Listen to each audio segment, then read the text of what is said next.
Is from Uttarakhand Rawat is from Uttarakhand. हाँ, ये work in Vizag also. Team India को लेके यहाँ से आधा किलोमीटर दूर एक विशाखापट्टनम, हाँ इधर लेफ्ट साइड में रहता है। लेफ्ट साइड, वहाँ जाइए।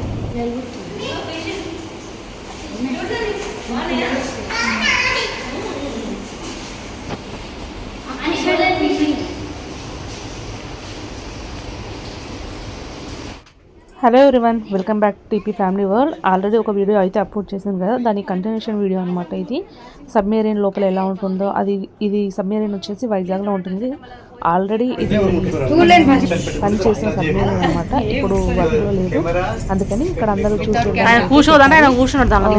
సబ్మెరీన్ లోపల ఎలా ఉంటుంది అనేది కంటిన్యూగా వీడియో చేస్తున్నారు. చాలా ఉంది వాళ్ళ ఎక్కడ ఎలా వండుకునేది, వాళ్ళు ఫుడ్ ఏంటి, ఎలా ప్రిపేర్ చేసుకుంటారు, వాళ్ళు ఎక్కడ తొమ్ముంటారు, వాష్రూమ్ ఏంటి, రాకెట్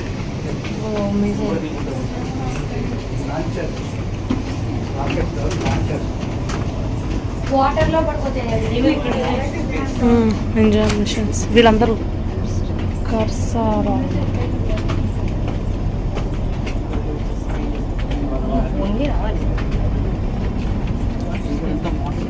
దగ్గర చిన్న చిన్న ఉంది కదా कैप्टन సముద్రంలో గింత మన్నా అడ్జస్ట్ అన్ని మిషన్ ఏరోప్లేన్లు ఉన్నట్టే ఉన్నాయి. ఇప్పుడంతా మనం అండర్ సీ ఉన్నాం, మనం అంటే సముద్రం లోపల ఉన్నాం మనం. సర్కార్ ఫైల్ షిప్పులు మరియు వాటి నీటి లోపల శబ్దం ద్వారా గుర్తిస్తున్నది. సోనార్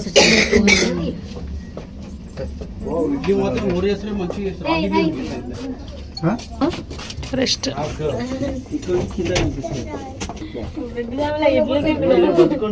మిరపకాయ మర్చిపోయి టమాటా, మ్యాంగో,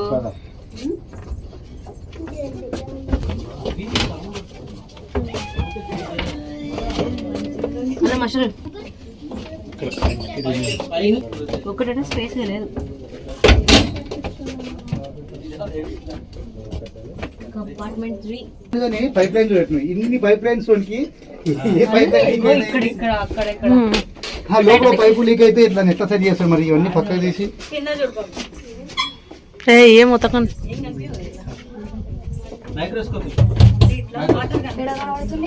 మైక్రోస్కోప్ అని చెప్తారా?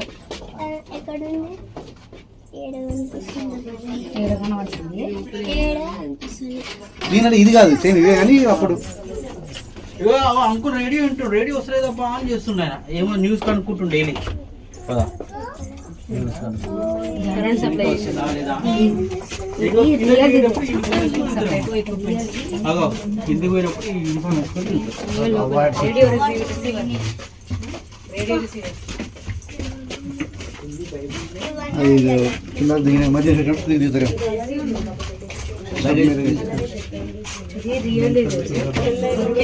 చిన్న ఏరియా కూడా మీరు చెప్పినంత ఎట్లా పడుకునేది ఎలుకలు తిన్నాయి.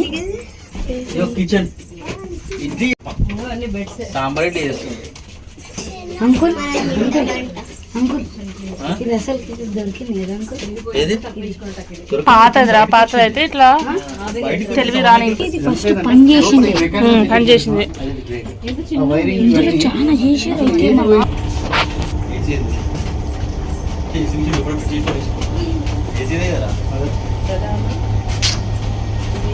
ఏం చేస్తే చేయాలి.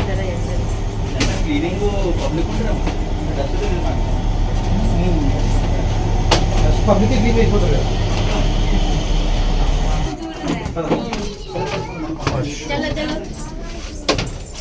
వాటర్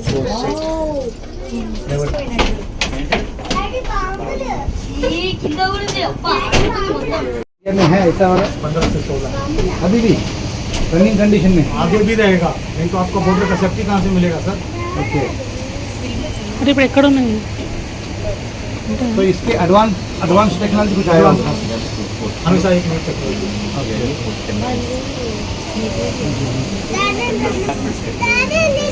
वो कितना लोग हम इस तरह की डॉक्टर के 76 में दे आर माइंड हाँ 76 आदमी रहते लगातार पानी के अंदर रहते हैं 7 दिन उसका फ्यूल उतना दिन का 440 टन फ्यूल ओके 4,40,000 लीटर। ये कैसा रिसीव करते हैं पूरा वो वेपन्स है ना वेपन्स को उसका सिस्टम बना है।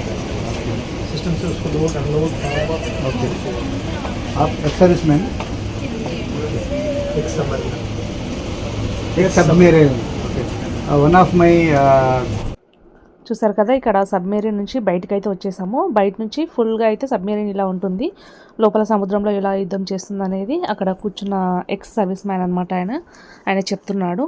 తర్వాత దానికి ఆపోజిట్లో ఏరోప్లేన్స్ లోపల ఎలా ఉంటుందనేసి, ఏరోప్లేన్స్తో యుద్ధం ఎలా చేశారని జెట్ ఏరోప్లేన్స్ ఉంటాయి కదా వాటితో ఎలా చేశారనేది ఇంకోటి దానికి ఆపోజిట్లో ఉంటుందన్నమాట. అక్కడికైతే మేము చాలాసార్లు వెళ్ళాం కాబట్టి మేము వెళ్ళలేదు, ఫస్ట్ టైం చూసే వాళ్ళు అయితే లోపలికి వెళ్ళారనమాట. తర్వాత అక్కడ నుంచి నడుచుకుంటూ వెళ్తుంటే ఇక్కడ అన్ని ఫిష్ ఐటమ్స్ అయితే ఉన్నాయి. ఆల్రెడీ చికెన్ అయితే తినొద్దు, బర్డ్ ఫ్లూ ఉంది కాబట్టి చికెన్ కాకుండా ఇలా ఫిష్ వెరైటీస్ అయితే ఉన్నాయి. అందుకని ఇక్కడ కొంచెం ఆపామన్నమాట. ఆ ఫుల్ ఫిష్ అవి చేయించుకున్నాము. ఇక్కడ నుంచి రూమ్ దగ్గరికి అయితే నడుచుకుంటూ వెళ్ళి నైట్ అయితే పడుకొని మళ్ళీ మార్నింగ్ ఉదయాన్నే లేచేసి అక్కడ ఫిష్ యార్డ్కి అయితే వెళ్ళామన్నమాట. పోర్ట్ ఉంటుంది కదా సముద్రం దగ్గర, అన్ని షిప్స్ చేపలు పెడుతూ ఉంటారు కదా, అక్కడికైతే వెళ్ళాము. ప్రతిసారి అయితే వెళ్తూ ఉంటాము అక్కడికి. కానీ ఎప్పుడు చేపలు తీసుకొని వద్దామనుకున్న ఫ్లైట్కు వెళ్ళినప్పుడేమో అక్కడ తీసుకురానివ్వరు. ఐస్ వేసి ఇస్తేనేమో అవి ఒక 3-4 అవర్స్ కన్నా ఎక్కువగా ఉండదు కాబట్టి ఇంకా తీసుకురాలేదు ఎప్పుడు. ఈసారి కార్లో అయినా తీసుకొద్దాం అనుకుంటే పిల్లలకు కొంతమందికి వామిటింగ్ సెన్సేషన్ ఉన్న వాళ్ళు ఉన్నారనమాట. ఈ ఫిషెస్ స్మెల్కి ఇంకా వాళ్ళకి ఎక్కువ అవుతుందనేసి తీసుకెళ్ళలేదు. ఓన్లీ చూడడానికి అయితే వెళ్ళాము. లైవ్గా ఎప్పుడు చూడడం కుదరదు కదా అన్ని చేపల్ని ఒకే దగ్గరగా, అందుకని అక్కడికైతే వెళ్ళామన్నమాట. కారు ఒక దగ్గర పార్కింగ్ చేసి లోపలికైతే నడుచుకుంటూ వెళ్తే అన్నీ కనిపిస్తుంది. ఇవన్నీ షిప్లు అనమాట. లోపలికి బోటింగ్కి వెళ్ళి 15-20 డేస్ తర్వాత చేపలన్నీ పట్టుకొని తీసుకొని వస్తారు కదా, అవే బోట్లు. విండో ఓపెన్ చేయకుండా బయట గ్లాస్ లోపల నుంచే నేను వీడియో అయితే షూట్ చేస్తున్నాను అనమాట. పిల్లలకు ఎండు చేపల స్మెల్ అయితే పడట్లేదు, అందుకని ఓపెన్ చేయట్లేదు. ఇక్కడ కొన్ని కొత్త షిప్స్ అయితే రెడీ చేస్తున్నారు. మేము లాస్ట్ ఇయర్ వచ్చినప్పుడు కూడా ఆ షిప్ ఇంకా రెడీ చేస్తూనే ఉన్నారనమాట. ఇప్పటికి కూడా అలాగే చేస్తూనే ఉన్నారు. ఇవేమో లాస్ట్ ఇయర్ అక్కడ పోర్ట్లో అగ్ని ప్రమాదం జరిగింది కదా, ఆ ప్రమాదంలో కాలిపోయిన బోట్లు అనమాట. ఆ బోట్లన్నిటినీ మళ్ళీ సరిచేస్తున్నారు. ఇవంతా ఇక్కడ కాలిపోయి కనిపిస్తున్నాయి కదా, ఇవన్నీ అవే బోట్స్ అనమాట. అక్కడికి వెళ్ళిన తర్వాత మాకు ఫస్ట్ అర్థం కాలేదు ఏంటి ఇలా ఉన్నాయనేసి, తర్వాత గుర్తొచ్చిందనమాట అప్పుడు కాలిపోయిన బోట్స్ ఇవేనని. ఇక్కడైతే మేము వెళ్ళినప్పుడు కరెక్ట్ టైంకి బోట్ అయితే వచ్చిందనమాట. ఆ బోట్ల నుంచి చేపలు అయితే తీస్తున్నారు. అన్నీ పెద్ద చేపలు అనమాట. దాదాపు ఒక్కొక్కటి ఒక 30-40 కేజీలు ఉండొచ్చు, అంత పెద్దవి. ఇక్కడ వీడియోలో చిన్నగా కనిపిస్తున్నాయి కానీ చాలా పెద్దగా ఉన్నాయి. వాళ్ళకి పైకి లాగడానికి చేతగాక చిన్న క్రెయిన్ సహాయంతో లోపలికి వేసి దానికి ముక్కరకు తగిలించి బయటకు అయితే మూస్తున్నారనమాట చేపలు. చూడండి ఒక్కొక్కటి ఎంత పెద్ద షార్క్ లాగా మనకు డాల్ఫిన్స్ ఉంటాయి కదా ఆ సైజులో ఉన్నాయి. అక్కడ చిన్న హోల్ కనిపిస్తుంది కదా, ఆ హోల్లో నుంచి బయటికి లాగుతున్నారనమాట చేపల్ని. ఇంకా వేరే చేపలు కూడా పడ్డాయి కానీ అవన్నిటిని సపరేట్గా పెట్టారు. సేమ్ ఒకే రకంగా పడ్డ చేపలన్నిటినీ ఇలా తీస్తున్నారనమాట. చూడండి వాళ్ళు ఎంతగా లాగుతున్నారో. చేపలు వచ్చినప్పుడే వాటిని వెయిట్ చూసి ఇంకో కంటైనర్లోకి అయితే ఎక్కిస్తున్నారనమాట. అప్పుడప్పుడే తీసుకెళ్ళిపోతున్నారు అవి. మేము కరెక్ట్ టైంకి వెళ్ళామన్నమాట. ఇంకొక 15-20 మినిట్స్ లేట్ అయి ఉంటే ఇది కూడా చూసేవాళ్ళం కాదు. కరెక్ట్ వెళ్ళిన టైంకి వీటన్నిటిని చూసే టైం అయితే వచ్చింది మాకు. చాలా అంటే చాలా పెద్దగా ఉన్నాయి, కొన్ని పెద్దగా ఉన్నాయి, కొన్ని చిన్నగా ఉన్నాయి. అక్కడ చూడండి అక్కడ పెడుతున్న చేప అయితే ఇంకా చాలా పెద్దగా ఉంది. ఇద్దరు పట్టుకొని తీసుకెళ్తున్నారు. తర్వాత అక్కడ నుంచి మళ్ళీ మేము ఇక్కడ వైజాగ్ బస్ స్టాండ్ దగ్గరికి వచ్చాము. ఆర్కే బీచ్ ఎదురుగా బస్ స్టాండ్ ఉంటుంది కదా, నోవెటల్ ఎదురుగా, ఆ బస్ స్టాండ్లో షూటింగ్ జరుగుతుందనమాట. షణ్ముఖ్ జశ్వంత్ అలాగే బ్రహ్మాజీ గారిది ఇద్దరిది ఏదో తండ్రి కొడుకులంట. అది బస్ స్టాండ్లో మాట్లాడుకునే సీన్ అనమాట. అక్కడ చూడండి అక్కడ సీన్ అయితే జరుగుతుంది. అది ఒక 5-10 మినిట్స్ అయితే చూసాం. అక్కడికి దగ్గర కూడా రానివ్వట్లేదు అనమాట. బస్ స్టాండ్ కదా, పబ్లిక్ ప్లేస్ కదా, డిస్టర్బ్ చేస్తున్నారు అనేసి రానివ్వట్లేదు, అక్కడనే పంపించేస్తున్నారు. తర్వాత బీచ్లో కూడా ఒక సీన్ ఉందంట. మా పిల్లల్ని వచ్చేసి ఒక ఫోటో అయితే తీసుకొని వాళ్ళతో దింపిన తర్వాత ఇంకా మళ్ళీ బీచ్లోకి అయితే వెళ్ళాము. బీచ్లోకి వెళ్ళి ఇంకా ఫోటోగ్రాఫర్తో అయితే ఫొటోస్ తీసుకున్నాము. అక్కడ ఫిష్ ఐటమ్స్ అన్నీ ఫ్రై చేసి ఇస్తారు కదా, అందుకని అక్కడ వెళ్ళామన్నమాట. కొన్ని ఫ్రాన్స్ అలాగే కొన్ని అపోలో ఫిష్ ఇక్కడ చూపిస్తున్నారు కదా, ఆ ఫిష్ అయితే ఫ్రై చేసి ఇచ్చారు. మొత్తం 1200 అయిందనమాట ఫ్రాన్స్ అలాగే ఫిష్. చెప్పాను కదా ఆల్రెడీ బీచ్లో కూడా ఒక షూట్ ఉందనేసి, అక్కడ చెక్కలతో కూర్చునే విధంగా అట్లా సెటప్ చేశారనమాట. అక్కడ కూర్చొని ఏదో ఒక డైలాగ్ చెప్పిన తర్వాత వాళ్ళు వెళ్ళిపోయారు అక్కడ నుంచి మళ్ళా ఇక్కడ ఏదో పార్క్ వచ్చామన్నమాట. అక్కడ దగ్గరలోనే ఒక పార్క్ ఉంది. ఆ పార్క్ దగ్గర అయితే వచ్చి ఒక గంట సేపు అలా పార్క్లో కూర్చొని వెళ్ళామన్నమాట. బాగుందన్నమాట. ఒక గంట 2 గంటల సేపు అయితే కూర్చున్నాము. అక్కడ మా హస్బెండ్ వచ్చేసి సపోటా పళ్ళు అమ్ముతున్నారు రోడ్ పైన, అవి తీసుకొని వస్తానని అక్కడికి వెళ్ళాడు. ఇక్కడ వెయిట్ చేస్తున్నాను ఆయన వచ్చే వరకు. ఇక్కడ నుంచి ఇంకా డైరెక్ట్ రూమ్ దగ్గరికి అయితే వెళ్ళాలి. రూమ్కి వెళ్ళి నెక్స్ట్ డే మార్నింగ్ మేము ఊరైతే బయలుదేరాలన్నమాట. నైట్ టైం జర్నీ చేయడం అంత సేఫ్ కాదనేసి డే టైంలోనే జర్నీ చేయాలనేసి డే టైం అయితే బయలుదేరుతున్నాము. చూసారు కదా రూమ్ పూర్తిగా పైన టెర్రస్ పై నుంచి వైజాగ్ మొత్తం ఈ విధంగా కనిపిస్తుంది. పక్కన ఎగ్జిబిషన్ కూడా ఉందన్నమాట. అంతకుముందు రోజు ఎగ్జిబిషన్కి కూడా వెళ్ళాము నైట్, కానీ వీడియో అయితే షూట్ చేయలేదు. ప్రతిరోజు ఇలాగే ఉంటుందన్నమాట. రష్ వచ్చేసి అక్కడ పోలీస్ వాళ్ళని అడిగితే ఇంకా ప్రతిరోజు ఇలాగే ఉంటుంది, సండే అయితే ఇంకా ఎక్కువగా ఉంటుందని చెప్పారు. మేము వెళ్ళింది సాటర్డే రోజు విజయవాడకి వెళ్ళి సండే రోజు వైజాగ్లోనే ఉన్నాము. ఆ రోజు అంతమంది జనాలను చూసి రెగ్యులర్గా ఇలాగే ఉంటారా అని అడిగితే అంతకు మించి కూడా ఉంటారని చెప్పారనమాట. అక్కడ ట్రాఫిక్ పోలీసులు ఉంటారు కదా, వాళ్ళు కొంచెం ఈవినింగ్ టైంలో ఇంత ఫుల్గా ఉన్నారు చూడండి. ఇది వచ్చేసి మేమున్న రియో హోటల్ పైన అనమాట, పూర్తిగా 4th ఫ్లోర్. ఇక్కడ నుంచి లొకేషన్ అయితే ఈ విధంగా ఉంటుంది. తర్వాత పక్కనే ఒకటి మస్తు దర్శనం ఉంటుంది. మస్తు దర్శనంకి అయితే వెళ్ళి రకరకాల చేపలు ఉంటాయన్నమాట. పిల్లలు అక్కడి నుంచి వెళ్దామన్నందుకు వెళ్ళాము. పెద్దవాళ్ళకేమో 50 రూపీస్, చిన్నపిల్లలకేమో 35 20 ఉంది. ఇది ఎంత వెరైటీ ఉంది, దీని మూత ఎంత చూస్తుంది.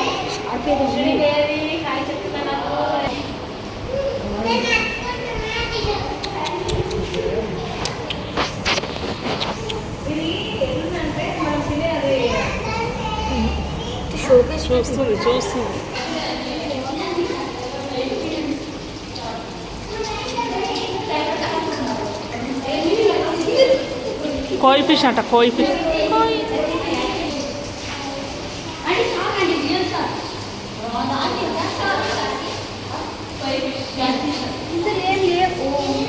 చిన్న చిన్నవి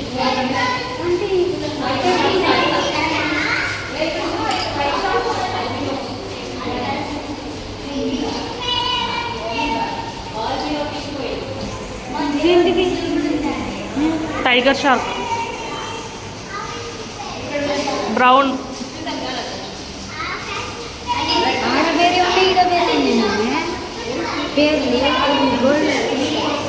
అంట వైట్ షార్క్, క్యాట్ ఫిష్. చేతి అయితే చూసారు కదా, చెప్పాను ఆల్రెడీ. మా హోటల్ ముందరనే ఆపోజిట్లో మత్స్యదర్శిని అనమాట. ఈడ రకరకాల చేపలు అయితే ఉంటాయి, అన్ని రకాల చేపలు. ఓన్లీ మేము మా పిల్లల్ని తీసుకొని వచ్చామన్నమాట. మా వారికి వాళ్ళ డాడీ ఏమో అక్కడే ఉన్నారు రూమ్లో.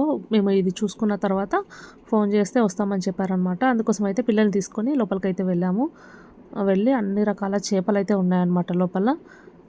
ఎందుకంటే పిల్లలు డైరెక్ట్గా ఎప్పుడు చూడరు కదా ఇలాంటి వాటిని, అందుకోసం అయితే వాళ్ళనైతే తీసుకొచ్చాము లోపలికి.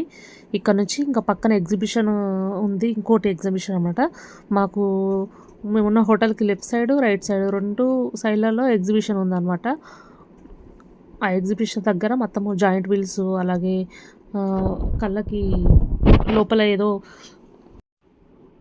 3D హర్రర్ మూవీస్ పెట్టి భయపెట్టిస్తుంటారు కదా పిల్లల్ని, అవన్నీ గేమ్స్ అన్నీ ఉన్నాయన్నమాట. వాటన్నిటిని ఆడదామనేసి అంతకుముందు 2 days నుంచి అడుగుతున్నారు.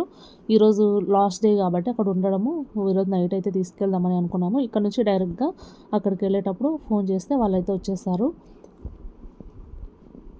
అక్కడ నుంచి మామూలుగా నడుచుకుంటూ వచ్చేద్దామనేసి డిన్నర్ చేసుకొని వచ్చేస్తే ఇంకా నెక్స్ట్ డే ఉదయాన్నే ఒక 8 వరకు బయలుదేరాలన్నమాట. ఎందుకంటే ఆ టైంలో బయలుదేరితేనే మనం నైట్ 10 వరకు ఇక్కడ ఇంత దూరం రావచ్చు. లేకపోతే ఎంత లేట్ అయితే ఇక్కడ నైట్ జర్నీ చేయాల్సి వస్తుందన్నమాట, నైట్ వర్క్. ఆ విజయవాడ దగ్గర ట్రాఫిక్ చాలా ఉంటుందనేసి వేరే రూట్లో, ఖమ్మం రూట్లో తీసుకొచ్చారు వచ్చేటప్పుడు. అది సింగిల్ రోడ్డు, పెద్ద పెద్ద హెవీ వెహికల్స్ అయితే వచ్చాయి.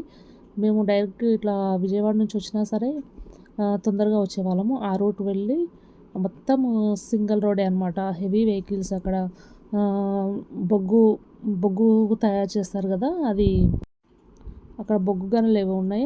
వాటి నుంచి పెద్ద పెద్ద లారీలు, పెద్ద పెద్ద కంటైనర్లు వాటిని దాటుకుంటూ ట్రాఫిక్లో మొత్తం ఓవర్టేక్ చేసుకుంటూ రావాలన్నా పెద్ద వెహికల్స్ కదా, ఆపోజిట్లో వేరే వెహికల్స్ అయితే వస్తూ ఉంటాయి. కానీ చాలా అంటే చాలా టైం వేస్ట్ అయిందనమాట. ఏదో అయినా సరే ఒకసారి వెళ్తేనే అర్థమవుతుంది కదా రోడ్ ఎలా ఉందనేది. ఈసారి వచ్చాం కదా కాబట్టి ఆ రూట్లో నుంచి ఇంకోసారి ఎప్పుడు రావద్దని చెప్పి ఫిక్స్ అయిపోయారు. ఇదేనండి మేము వెళ్ళిన విజయవాడ నుంచి వైజాగ్ వెళ్ళిన టూర్, 4 days టూర్ బ్లాగ్ అనమాట. నచ్చితే ఒకసారి లైక్ వేసుకోండి. అలాగే ఫస్ట్ టైం చూసిన వాళ్ళు ఉంటే డిపి ఫ్యామిలీ వరల్డ్ ఛానల్ని సబ్స్క్రైబ్ చేసుకోండి. Thank you for watching this video.